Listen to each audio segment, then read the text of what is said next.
Bonjour chers élèves, bonjour chers parents, nous voilà, nous allons continuer avec une deuxième séance, mais avant d'aller vers cette séance, je reviens un peu sur ce que nous avons vu la dernière fois dans la séance de compréhension de l'écrit. Alors souvenez-vous que le texte que nous avons vu est une légende, et vous vous souvenez un peu de cette histoire de Aïn Bint Sultan à Mascara. Et c'était l'histoire, un jour où il faisait chaud, la sécheresse s'est installée dans ce royaume et il y avait une fille qui s'appelait Louaïla qui n'arrêtait pas de pleurer et d'arroser tout simplement son grenadier avec ses larmes. Un jour, une source éclata, et là, bien sûr, tout le monde et tous les habitants étaient contents. Le roi, bien sûr, ordonna de dévier cette eau vers les appartements du palais. Quelque temps après, il y a eu tout simplement tarissement de cette source. Tout le monde était mélancolique et triste. Le roi fit appel à un savant qui lui conseilla de appeler sa fille Louaïla pour qu'elle puisse travailler sur la source. Et Louaïla, d'un coup de pioche, fera jaillir tout simplement cette source et tout le monde était content et cette place, le roi offrit tout simplement cette place aux habitants de son royaume et depuis cette place s'appelle Aïn Bint Sultan. Voilà à peu près d'une façon. Donc nous avions une situation initiale, un déroulement des événements et une situation finale dans cette histoire. Je rappelle que c'est un récit et nous sommes obligés de revoir toutes ces phases-là. Alors, sans transition, toujours dans le projet 2, toujours dans la séquence 2, cette fois-ci, nous allons passer à une séance, celle du vocabulaire. Alors, cette activité a pour titre « Les indicateurs de lieu ». Souvenez-vous, quand on a évoqué le titre « Aïn Bint Sultan » à Mascara. Et là, déjà, le titre est révélateur du lieu. Et on nous le dit à Mascara. Donc, aujourd'hui, notre leçon va porter sur les indicateurs de lieu. Et on revient un petit peu aux caractéristiques du récit. Après les personnages, le temps, il faut déterminer le lieu. Il faudrait qu'on connaisse le lieu de l'histoire.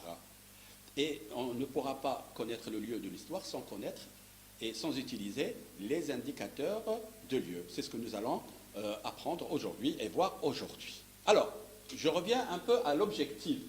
Au terme de l'activité, l'apprenant serait capable d'identifier. Identifier, ça veut dire reconnaître. Voilà. Et analyser et de réaliser des applications sur les indicateurs de lieu. Donc, c'est ce que nous allons voir tout au long de la leçon. Je rappelle l'identification, l'analyse et à la fin l'application. Alors nous continuons. Voici les phrases suivantes. À ton tour de trouver la nature grammaticale des expressions soulignées. Alors nous avons deux phrases dans lesquelles il y a deux expressions qui sont soulignées. Nous allons déterminer la nature grammaticale de ces expressions. La première phrase. Dans l'oasis voisine vivaient des bédouins tristes. Donc, on reconnaît déjà, voici, dans l'oasis voisine, voici l'expression qui est soulignée. Alors, nous déterminerons la nature grammaticale. C'est un groupe prépositionnel, complément de lieu.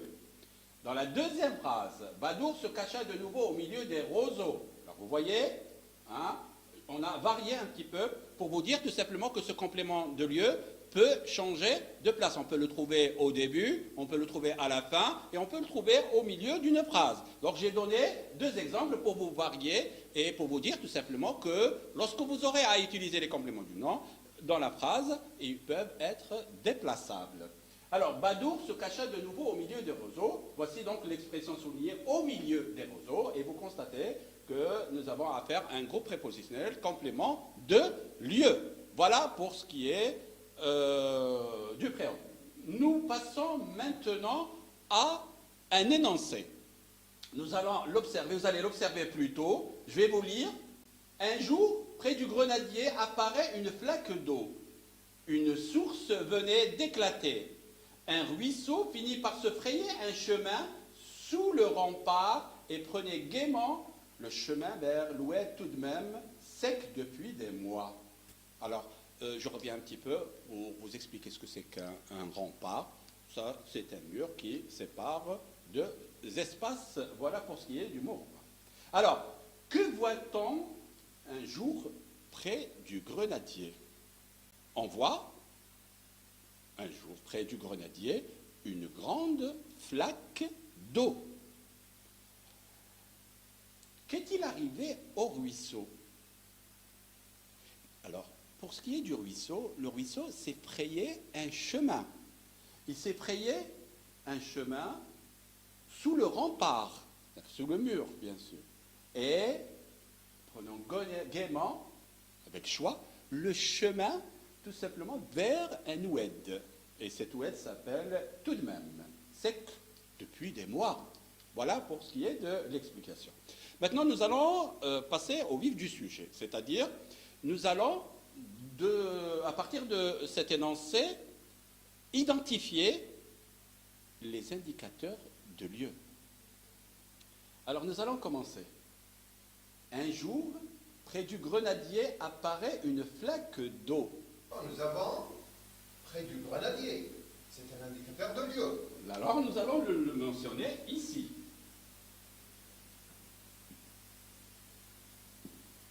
Près du grenadier. Nous savons ce que c'est qu'un grenadier. C'est un arbre, nous l'avons dit dans la séance de compréhension de l'écrit. Nous continuons. Une source venait d'éclater. Un ruisseau finit par se frayer un chemin sous le rempart et prenait gaiement le chemin vers l'ouest tout de même sec depuis des mois. Alors, nous avons ici deux indicateurs de lieu. Lesquels? Le premier Et sous le rempart. voici donc le deuxième, sous le rempart. Le troisième. Et nous avons Le aussi oui. vers l'oued. Bon, donc nous avons un troisième complément de lieu vers l'oued. Et voilà, nous avons identifié nos indicateurs de lieu. Donc sans plus tarder, nous passons maintenant, quelle est la nature de ces indicateurs de lieu? La nature grammaticale, vous l'avez bien compris, bien sûr. Et ceci ne doit pas poser de problème, puisque tout à l'heure, on a vu aussi la nature grammaticale de ces expressions qui indiquaient le lieu. Alors, l'indicateur ou la nature grammaticale de ces indicateurs de lieu est groupe prépositionnel. Voilà pour ce qui est de. À quelle question répondent-ils? Alors, si vous voulez, nous allons revenir sur l'énoncé, s'il vous plaît, tout juste pour rappeler la question. Alors, un jour, près du grenadier apparaît une flaque d'eau. Un jour, près du grenadier apparaît une flaque. La question que nous devons nous poser ici est où? Ou bien, nous avons une autre question, à quel endroit? Vous savez, où ou bien à quel endroit? Alors, Monsieur Hadjani, on va essayer de poser la question ici. Un jour, près du grenadier, apparaît une flaque d'eau. Une flaque d'eau apparaît-elle à quel endroit? Ou bien, où apparaît la flaque d'eau? Près du grenadier. La réponse. Et là, nous avons répondu à la question où. Ça veut dire que pour trouver l'indicateur de temps, je dois me poser la question où ou bien à quel endroit. Donc, on peut faire de même avec les autres. Donc, on revient un peu. Je rappelle que les questions pour trouver l'indicateur de Dieu sont où ou bien à quel endroit. Souvenez-vous de ceci pour pouvoir trouver votre indicateur de Dieu. Maintenant, par quels mots sont-ils introduits? Ah, oui, on n'en a pas parlé. On les a vus, ils sont là, mais il faut tout simplement les identifier. Alors, sur le tableau, nous avons tout à l'heure donné les indicateurs de lieu. Cette fois-ci, ces indicateurs de lieu sont tout simplement introduits par des mots. Les voici, je vais les souligner. Nous avons le premier mot, près, nous avons le deuxième, sous, et nous avons vers. Alors, comment appelle-t-on justement ces mots qui introduisent un groupe prépositionnel? C'est très simple. Ce sont des prépositions. Voilà. On appelle ça, ceci, des prépositions. C'est eux qui introduisent un groupe prépositionnel. Alors, les prépositions, on peut en citer beaucoup. Nous avons près, sous, vers, à l'intérieur, dans, près, loin, etc., etc. Voilà pour ce qui est des mots qui introduisent. Nous passons maintenant à la synthèse et nous allons résumer tout ce que nous venons de dire à propos de ces indicateurs de lieu. Alors, synthèse. Indicateur de lieu, près du grenadier, sous le rempart, vers l'ouest. Ça, ce sont les exemples que nous avons tirés de l'énoncé. Alors, la question est, ils servent à quoi, ces indicateurs de lieu? La réponse est là. Ils servent à préciser l'endroit, le lieu de l'histoire. C'est très important. Nous l'avons évoqué la dernière fois. Et nous l'avons évoqué lorsque nous avons vu les particularités du récit. Hein, les éléments qui font partie du récit, c'est le lieu. Donc, ils servent à préciser l'endroit, le lieu de l'histoire.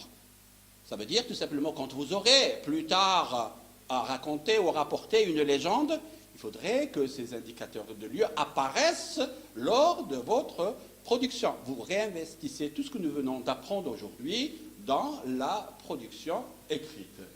Alors, hormis qu'ils servent à préciser l'endroit, le lieu de l'histoire, ils peuvent aussi, en général, ils sont introduits par des prépositions. Alors, ces prépositions, je les ai citées tout à l'heure. On pouvait avoir le « à » avec accent, le « dans », le « devant », le « par », le « chez », etc., etc. Voici donc une multitude et vous pouvez consulter vous aussi vos livres pour trouver d'autres avec lesquels vous pouvez tout simplement construire vos indicateurs de lieu. Voilà. Maintenant, sans tarder, nous passons aux applications. Alors, première application. Consigne. Souligne les indicateurs de lieu. Alors, l'objectif, c'est de reconnaître les indicateurs de lieu. Quand on me demande de souligner, ça veut dire je vais identifier les indicateurs de lieu. Alors, je vais commencer par la première. Autrefois, Badour vivait dans une petite oasis. La deuxième, le sultan construisit un beau château près du village. Adel vécut dans un beau village. Voilà, donc les phrases. On me demande de souligner les indicateurs de temps. Alors, autrefois, Badour vivait dans une petite oasis. Je soulignerai dans une petite oasis. Le sultan construisit un beau château près du village. près du village est le complément ou l'indicateur, pardon, de lieu. Troisième phrase, nous avons Adel vécu dans un beau village. Un beau village est l'indicateur de temps. Voilà. Donc, nous vous présenterons la correction de la deuxième application.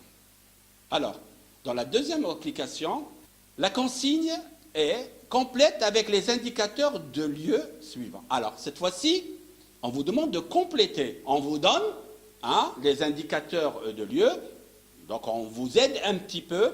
Et c'est à vous de placer ces indicateurs de lieu là où il le faut. Donc, ça nous permettra de faire connaissance avec des indicateurs de lieu et des prépositions qui introduisent ces indicateurs de lieu. Alors, l'objectif, c'est savoir utiliser les indicateurs de lieu comme je viens de l'expliquer. Maintenant, le texte. Princesse Louaïla vivait des pointillés, il y a un vide là, vous devez le remplir, le compléter. Elle versait ses larmes, un vide, où était planté un grenadier. Une source miraculeuse éclata, où Louaïla versait ses larmes. Merci. On va vous laisser un instant de réflexion. Oui, bien sûr. Pour compléter, bien évidemment, le passage, le petit passage là. Avec des indicateurs de lieu cités devant vous. Alors, nous allons commencer. La princesse Louaïla vivait, et là, je mettrai à Mascara. Elle versait ses larmes dans un jardin où était planté un grenadier. Une source miraculeuse éclata à l'endroit où Louaïla versait ses larmes. Voilà pour ce qui est de l'application 2. Alors, vous avez le corrigé de l'application 1. Donc, nous avons souligné dans une petite oasis, près du village et dans un beau village. Voilà pour ce qui est de la correction 1. Alors, pour ce qui est de l'application 2, sa correction, la princesse Louaïla vivait à Mascara. Elle versait ses larmes dans un jardin où était planté un grenadier. Une source miraculeuse éclata à l'endroit où Louaïla versait ses larmes.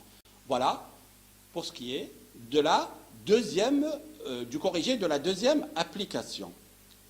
Nous passons à l'application numéro 3. Et là, la difficulté va crescendo.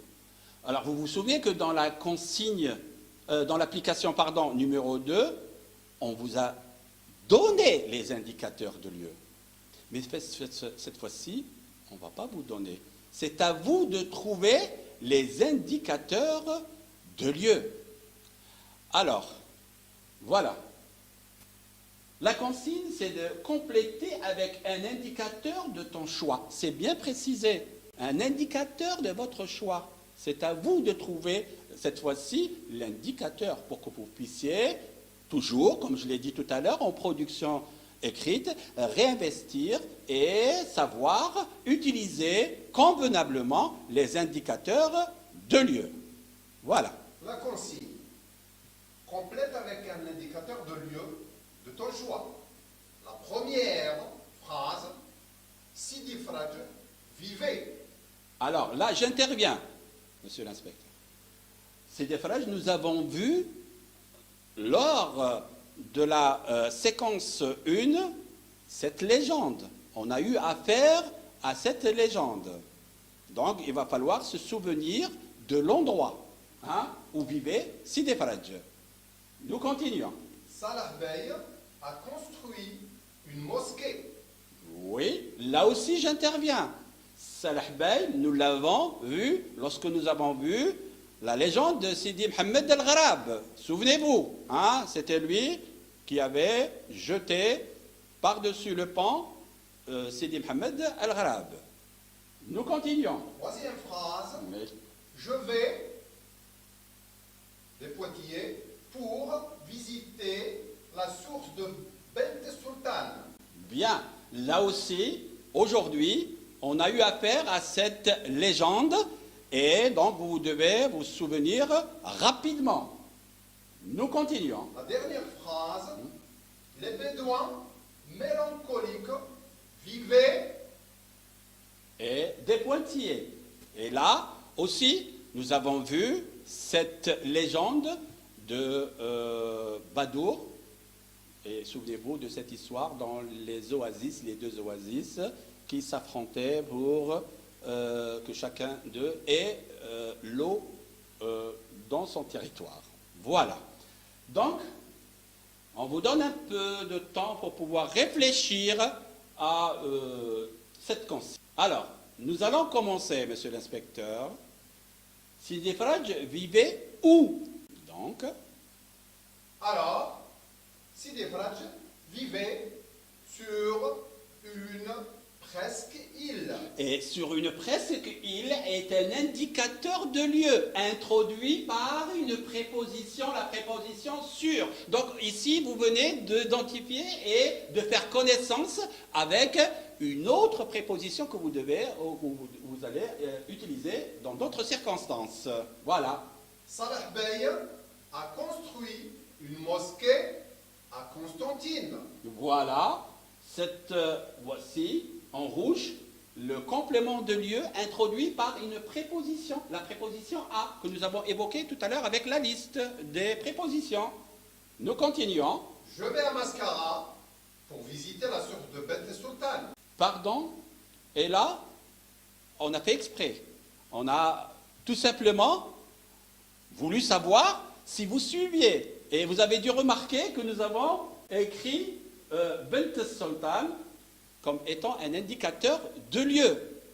Et là, ça ne va pas. Parce que ça ne répond pas à la question où ou à quel endroit. Donc, on revient sur cette phrase pour corriger.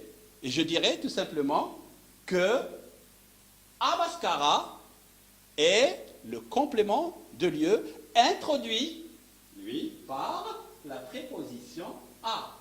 Alors, nous passons à la dernière phrase. Les Bédouins mélancoliques vivaient dans une oasis voisine. Voilà, le complément de lieu ici est dans une oasis voisine et nous avons ce complément de lieu, est introduit par la préposition dans. Voilà. On a terminé avec cette séance de vocabulaire. Je vous remercie vivement de votre attention. Revenez sur cette leçon. Ça peut vous servir parce que vous allez réinvestir tout ce que nous venons de voir dans la prochaine séance ou dans les prochaines séances de la production écrite. Merci de votre attention. À bientôt. Toujours avec M. Hadjani et M. Ould Al-Arabi.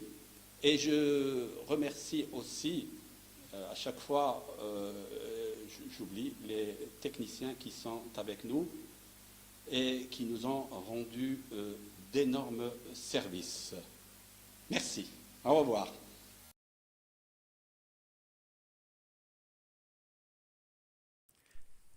شكرا على المشاهدة. لا تنسوا الاشتراك في القناة، الضغط على الجرس، الإعجاب بالفيديو.